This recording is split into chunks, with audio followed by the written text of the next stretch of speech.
കൃഷ്ണായ വാസുദേവായ ഹരയേ പരമാത്മനെ പ്രണതക്ലേശനാശായ ഗോവിന്ദായ നമോ നമഃ. ഹരിനാമകീർത്തനം ശ്ലോകം 8.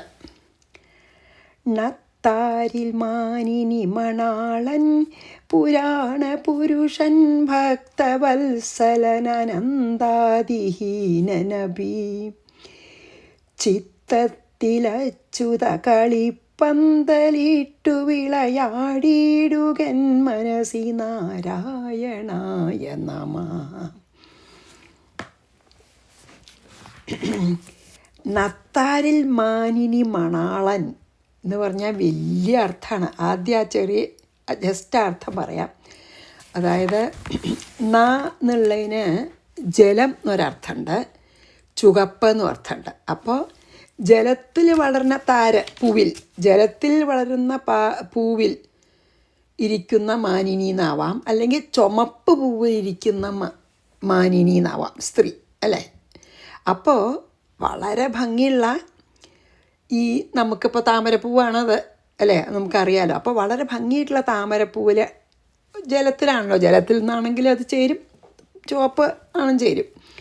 അങ്ങനെ അത്ര ഭംഗിയേറിയിട്ടുള്ള താമരപ്പൂവിൽ നിന്നുണ്ടാകുന്ന ലക്ഷ്മി ദേവിയുടെ മണാളൻ, പ്രിയതമനോ ഭർത്താവും പുരാണ പുരുഷൻ, അതായത് ഈ സൃഷ്ടിക്ക് മുമ്പ് തന്നെ ഉണ്ടായിരുന്ന പുരുഷൻ അല്ലേ, ആ അഖണ്ഡ, അല്ലെങ്കിൽ നമ്മൾ പറയൂല ആദിപുരുഷൻ, എല്ലാറ്റിനും മുമ്പുണ്ടായിരുന്ന ആള്. പിന്നെയോ എങ്ങനെയുള്ള ആളാണ് ആ പുരാണ പുരുഷൻ? ഭക്തവത്സലൻ. പിന്നെയോ അനന്താദിഹീനനബി, ആദിയില്ല, അന്തമില്ല, മധ്യമില്ല, അതായത് അനന്തനാണ്, ഇൻഫിനിറ്റ്. പിന്നെ ആദ്യവും അവസാനവും ഒന്നുമില്ല, എപ്പോഴും ഉള്ളതാണ്. അങ്ങനത്തത് ആരാ? ആ ആളെ എങ്ങനെയുള്ള ആളാണ്? നമ്മളെങ്ങനെ സംബോധന ചെയ്യണം അറിയുമോ? അച്യുത, ച്യുതി, അതായത് സ്വന്തം ച്യുതി പറഞ്ഞാൽ നാശം എന്നോ അല്ലെങ്കിൽ മാറ്റം എന്നൊക്കെ പറയാം. ഒരിക്കലും ച്യുതിയില്ലാത്തവനും, എന്നും ഒരുപോലെ ഇരിക്കുന്നവനും, സ്വരൂപത്തിന് മാറ്റം വരാത്തവനും ആയിട്ടുള്ളത്. ചിത്തത്തിൽ, എൻ്റെ മനസ്സിൽ, നമ്മൾ മനസ്സ് ചിത്തവും വ്യത്യാസമുണ്ട്, അത് നമുക്ക് അതിലേക്ക് വരാം. എൻ്റെ ചിത്തത്തിൽ കുറച്ച് വ്യത്യാസമുണ്ട് കേട്ടോ, മനസ്സും ചിത്തവും പറയാം. അത് പിന്നെ ഒരു കളിപ്പന്തലിട്ട് വിളയാടിയിടുക എന്ന്. എൻ്റെ ചിത്തത്തിൻ്റെ ഉള്ളിൽ ഒരു കുട്ടിപ്പെര ഉണ്ടാക്കിയിട്ട് അത് കളിയാടണേ, അതിനായിട്ട് അങ്ങനെ സദാ എൻ്റെ ഉള്ളിൽ കളിയാടാനായിട്ട് ഞാൻ നാരായണായ നമ, നാരായണനെ നമസ്കരിക്കുന്നു. അതാണ്. അപ്പം നമുക്ക് ഇതിന് വളരെ അർത്ഥം ഉണ്ടെന്നാണ് പറയണത്. നത്താരിൽ മാന്നി മളാളൻ എന്നതിനെ അതെനിക്ക് മനസ്സിലായ പോലെ ഞാൻ പറയാൻ ശ്രമിക്കാം, അത്ര തന്നെ ഉള്ളൂ. ആദ്യം ഒന്ന് കുറച്ച് എളുപ്പമായിട്ട് നമുക്ക് പറയാൻ നോക്കാം. ലക്ഷ്മി ദേവി അഷ്ടൈശ്വര്യ ദേവതയാണല്ലോ, എല്ലാ ഐശ്വര്യങ്ങളുടെയും ഉറവിടമായിട്ടാണ് നമ്മൾ പറയുക അല്ലേ. മറ്റേ ഈ താമരയിലിരിക്കണ ലക്ഷ്മി, അഷ്ടൈശ്വര്യങ്ങൾ. ആ ലക്ഷ്മി ദേവിയുടെ പ്രിയതമൻ അപ്പം എത്ര ശ്രേഷ്ഠനാവും അല്ലേ. അഷ്ടൈശ്വര്യങ്ങൾ പരിപൂർണമായിട്ട് തികഞ്ഞിരിക്കുന്ന ആ ദേവി ആർക്കധീനനാണോ, അല്ലെങ്കിൽ ആ ദേവിയുടെ ഭർത്താവെന്ന് പറഞ്ഞാൽ, പ്രിയതമൻ എന്ന് പറഞ്ഞാൽ അതിലും ശ്രേഷ്ഠൻ. താമരപ്പൂവ് ഈ പ്രപഞ്ചത്തിൻ്റെ ഒരു പ്രതീകമാണ്. അത് നമ്മൾ നാരായണീയത്തിലൊക്കെ കണ്ടു. അത് പ്രപഞ്ചത്തിൻ്റെ ഒരു സിമ്പിളാണ് ഏത്? താമര. ആ താമരയിലിരിക്കുന്ന ലക്ഷ്മി ദേവി പ്രപഞ്ചത്തിലത്തെ സർവ്വ ഐശ്വര്യ ദേവതയാണ്. ആ ദേവിയുടെ ഭർത്താവാണ് ഭഗവാൻ. ലക്ഷ്മി ദേവിയുടെ ഭർത്താവ് എന്ന് മാത്രമല്ല, പുരാണ പുരുഷനാണ്, അതായത് സൃഷ്ടിക്ക് മുമ്പുണ്ടായിരുന്ന ആദിപുരുഷനാണ്. പിന്നെയോ അനന്തനാണ്, ഇൻഫിനിറ്റ് അല്ലേ, അനന്തനാണ്. പിന്നെയോ അതായത് നമ്മൾ ആദിമധ്യ അന്തങ്ങളൊന്നും ഇല്ലാത്ത ആളല്ലേ. അങ്ങനെയുള്ള ഭഗവാനോട് എങ്ങനെയാണ് എൻ്റെ ചിത്തത്തിൽ കളിപ്പന്തലിട്ട് കളിക്കൂ എന്ന് പറഞ്ഞാൽ അതിലൊരു അപാകത നമുക്ക് തോന്നുമല്ലോ, ഇത്ര ഇൻഫിനിറ്റ് ആയിട്ടുള്ളത്. പക്ഷേ അതിൽ അപാകത ഇല്ല. അതുകൊണ്ടാണ് എഴുത്തച്ഛൻ അങ്ങനെ പറയണേ. എന്താ വെച്ചാൽ ഭഗവാൻ ഭക്തവത്സലനാണ്. അനന്തനാണെങ്കിലും നമ്മുടെ ചിത്തത്തിൽ വന്നിരിക്കും ഭക്തവാത്സല്യം കൊണ്ട്. കാരണം ഭക്തന് വേണ്ടി ഭഗവാൻ എന്തൊക്കെ ചെയ്ത കഥകൾ നമ്മൾ കേട്ടിട്ടുണ്ടല്ലേ. അർജുനൻ്റെ സാരഥിയായി ഇല്ലേ, എന്നിട്ട് ഈ കുതിരയെ കുളിപ്പിക്കുകയൊക്കെ ചെയ്തിരുന്നില്ലേ ഒരു സാരഥിയെ പോലെ. പിന്നെയോ മഹാബലിക്ക് സുതലത്തിലെ കാവൽക്കാരനായിട്ട് തൻ്റെ സുദർശന ചക്രത്തിനെ അയച്ചു ഇല്ലേ. അല്ല, കാവൽക്കാരനായി, മഹാബലിക്ക് കാവൽക്കാരനായി നിന്നു. അംബരീഷനാണ്, ഞാൻ തെറ്റി പറഞ്ഞ, അംബരീഷനാണ് കാവൽക്കാരനായിട്ട് തൻ്റെ ഏറ്റവും പ്രധാനപ്പെട്ട ആയിട്ടുള്ള സുദർശന ചക്രത്തിനെ അയച്ചു, അംബരീഷിൻ്റെ ഗാർഡായിട്ട്. പിന്നെയോ അവനോൻ തന്നെ നിന്നു മഹാബലിക്ക് ഗാർഡായിട്ട് സുതലത്തിൽ. പിന്നെയോ ഗോപന്മാർക്ക് വേണ്ടി കാട്ടുതീയെ കുടിച്ചു. ഒക്കെ ഭക്തവാത്സല്യം കൊണ്ടാ. ഭീഷ്മർക്ക് വേണ്ടിയിട്ട് അവനവൻ ചെയ്ത ശപഥത്തിനെ തെറ്റിച്ചു അല്ലേ. അങ്ങനെയുള്ള ഭക്തവത്സലനായതുകൊണ്ടാണ് ഞാൻ എൻ്റെ ചിത്തത്തിലൊരു കളിപ്പന്തലുണ്ടാക്കിയിട്ട് അതിൻ്റെ ഉള്ളിൽ കളിക്കണേന്ന് പറഞ്ഞാൽ കേൾക്കും. സ്നേഹത്തോടു കൂടി പറഞ്ഞാൽ, ഞാൻ ഭക്തിയോടു കൂടി പറഞ്ഞാൽ. കാരണം ഭക്തൻ എന്ത് പറഞ്ഞാലും കേൾക്കും അല്ലേ. അഹം ഭക്തപരാധീന എന്ന് പറഞ്ഞു പിന്നെ ദുർവാസാവിനോട് അംബരീഷിൻ്റെ കഥയിൽ പറയൂലോ, നാരായണീയത്തിൽ അഹം ഭക്തപരാധീനാണെന്ന് പറയും. പിന്നെ ഭാഗവതത്തിലെ അസ്വതന്ത്രനാണ്, ഞാൻ അസ്വതന്ത്രനാണ്, ഭക്തപരാധീനാണെന്ന് പറയും. അപ്പോൾ എന്തും ചെയ്യും. ഇപ്പം ഞാൻ ഭക്തിയോടു കൂടി എൻ്റെ ചിത്തത്തിലെ കളിപ്പന്തലിട്ട് കളിക്കൂ എന്ന് പറഞ്ഞാൽ ചെയ്യും. അതുകൊണ്ടാണ് പറഞ്ഞത്. അല്ലെങ്കിൽ ഇത്ര അനന്തനും ആദിമധ്യാന്തഹീനനുമായിട്ടുള്ള ആളോട് അത് പറഞ്ഞാൽ വയ്ക്കും. കാരണം അങ്ങനെ ഭക്തവാത്സല്യം കാണിച്ച ആളാണ് എന്നാണ് പറയണത് കേട്ടോ. മാത്രമല്ല ഈ ഒരിക്കലും ച്യുതിയോ സ്വരൂപത്തിനോ ഒരു പരിണാമോ ഇല്ലാത്തവനുമാണ്. എല്ലായ്പ്പോഴും ഒരുപോലെ അങ്ങനെ ഹൃദയത്തിൽ കളിയാടാൻ പക്ഷേ ആ ഈശ്വരാനുഗ്രഹം വേണം. അതാണ് നാരായണായ നമഃ എന്ന് പറഞ്ഞിട്ട് പ്രാർത്ഥിച്ചത്. മാത്രമല്ല അപ്പം ലക്ഷ്മി അസ്ഥിരയാണ്. ഒരു ദിക്കിൽ നമ്മൾ ചപലയാണെന്ന് പറയൂലോ, കാരണം ഒരു ദിക്കിലിരിക്കില്ല പറയും. ഭഗവാൻ അങ്ങനെയല്ല, ഭഗവാൻ സ്ഥിരാണ്.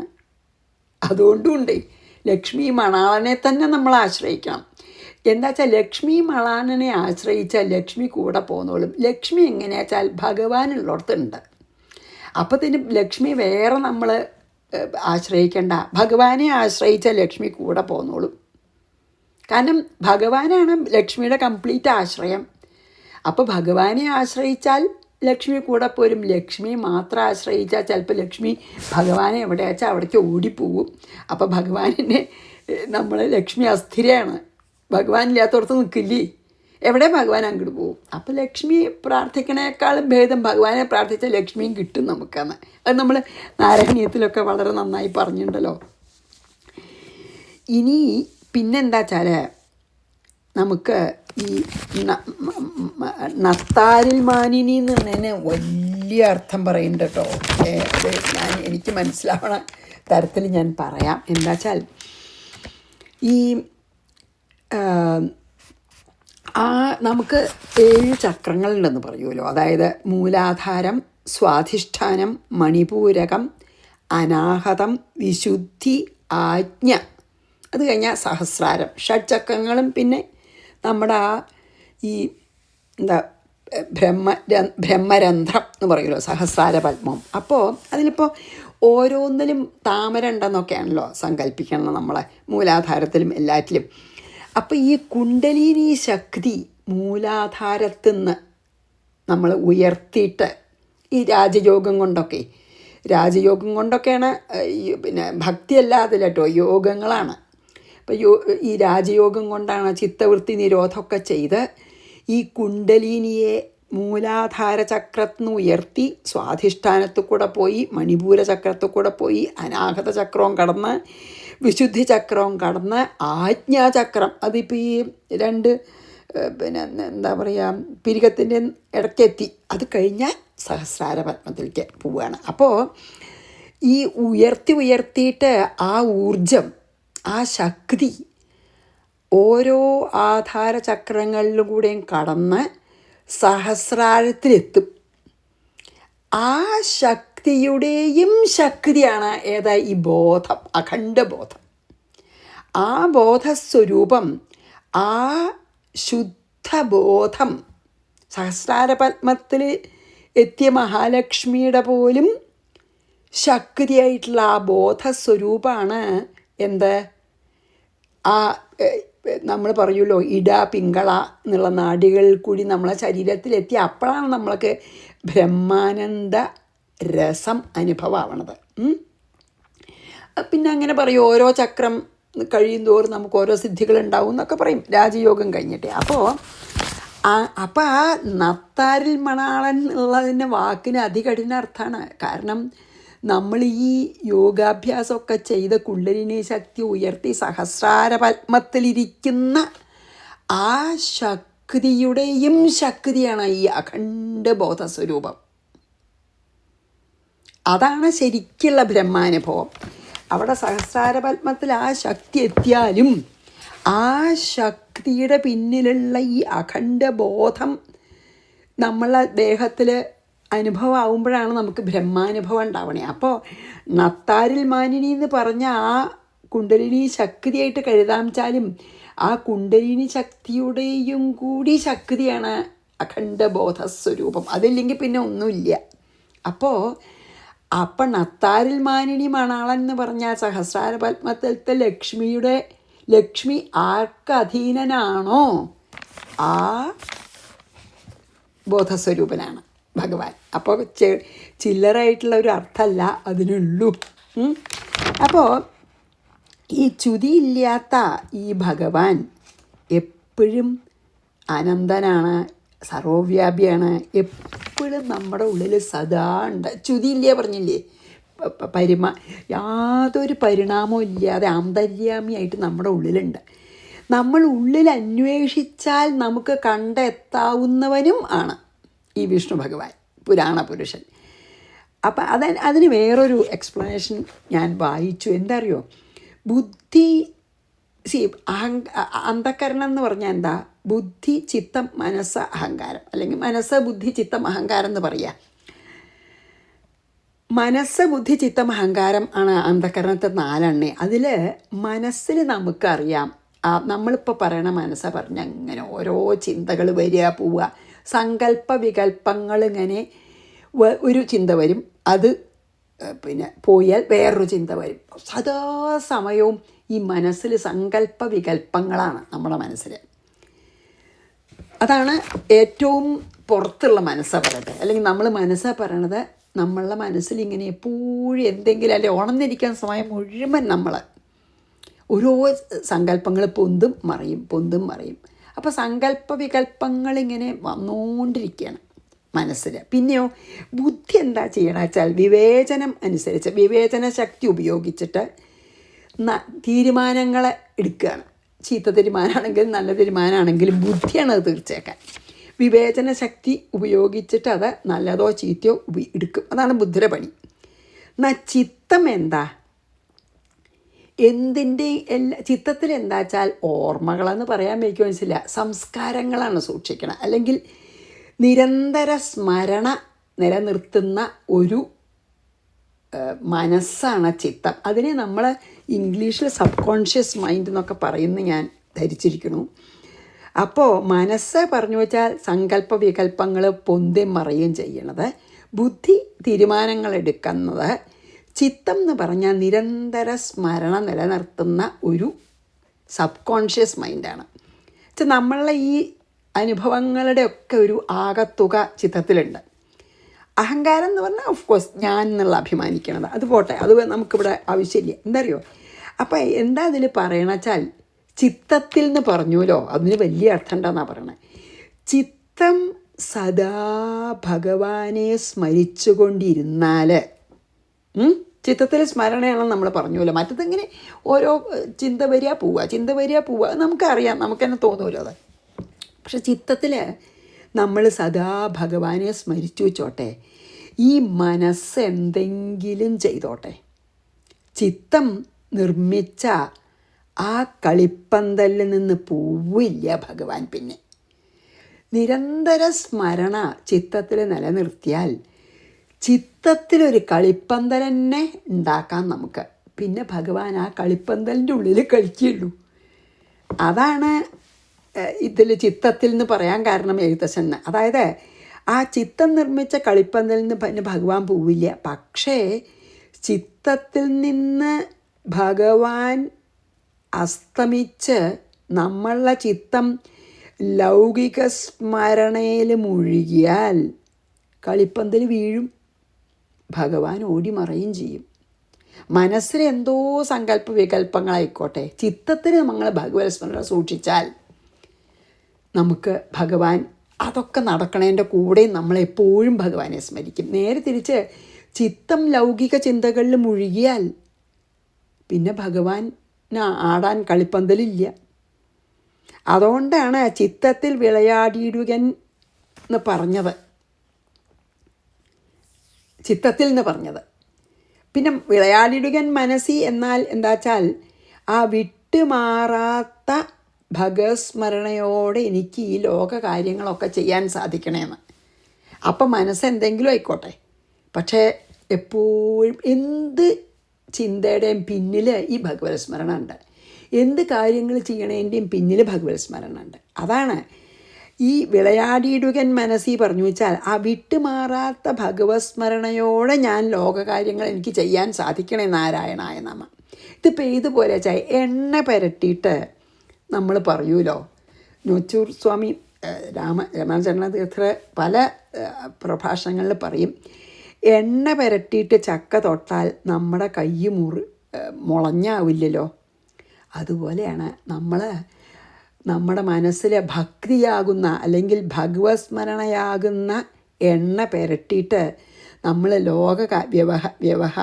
വ്യാവഹാരിക ലോകത്തിൽ വ്യവഹരിച്ചാലും മനസ്സിന് ഒട്ടലുണ്ടാവില്ല, അതായത് രാഗവും ദ്വേഷവും ഉണ്ടാവില്ല എന്ന്. അതാണ്. അപ്പോൾ ചിത്തം എന്നുള്ളതിന് നല്ല അർത്ഥമുണ്ട്. ചിത്തത്തിൽ ഭഗവത് സ്മരണ കൊണ്ട് നടന്നാൽ നമ്മൾ കയ്യിൽ എണ്ണ പുരട്ടി ചക്ക തൊട്ടാൽ ഒട്ടാത്ത പോലെയാണ്, കൈ ഒട്ടാത്ത പോലെ ചിത്തത്തിൽ ഭഗവത് സ്മരണ എപ്പോഴും കൊണ്ട് ഉണ്ടെങ്കിൽ ഈ ലോകകാര്യങ്ങൾ ഇടപെടുമ്പോഴും നമ്മൾക്ക് രാഗദ്വേഷത്തിന് നമ്മൾ അധീനരാവില്ല, അതായത് നമ്മുടെ മനസ്സ് ഒട്ടലുണ്ടാവില്ല. അപ്പോൾ അതും കൂടിയും ഇതിലൊരു അർത്ഥം വരുന്നുണ്ടെന്നാണ് പറഞ്ഞത്. ചിലപ്പോൾ അതിനിപ്പോൾ എന്താ വെച്ചാൽ നമുക്ക് ആദ്യം മഹാവിഷ്ണുവിൻ്റെ ആ സഗുണമായിട്ടുള്ള രൂപത്തിൽ തുടങ്ങി ആ നിർഗുണസ്വരൂപമായിട്ടുള്ള ബോധസ്വരൂപത്തിൽ എത്തണം.